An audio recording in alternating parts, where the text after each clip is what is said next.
To begin, tore out old greenboard backing and then prepped for Dur rock. The plumbing has no bracing for the Dur rock. Extra bracing is needed on the shower side because that is the most leaned against.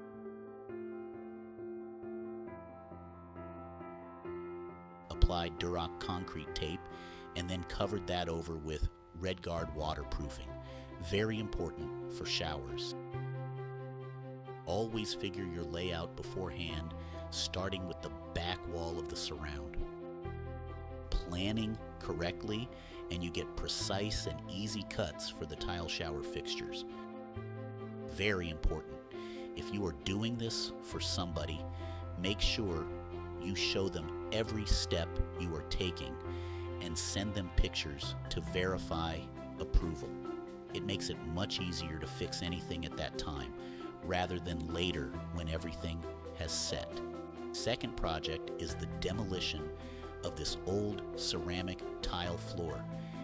Discovering severe dry rot around the toilet and up the wall, all of it will need to be cut out and replaced. The drain is too close to the tub. It also will need to be moved over a bit and replaced. The plumber replaced the toilet drain, moved it over, but unfortunately installed it too low, even though a tile scrap was left for him to measure with. Needs a lil fix. No problem though.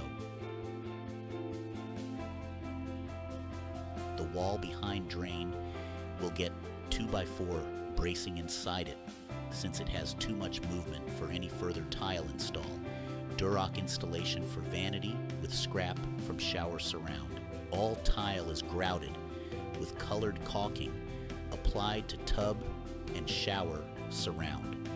45-degree bullnose tile curb base that was cut on a tile wet saw.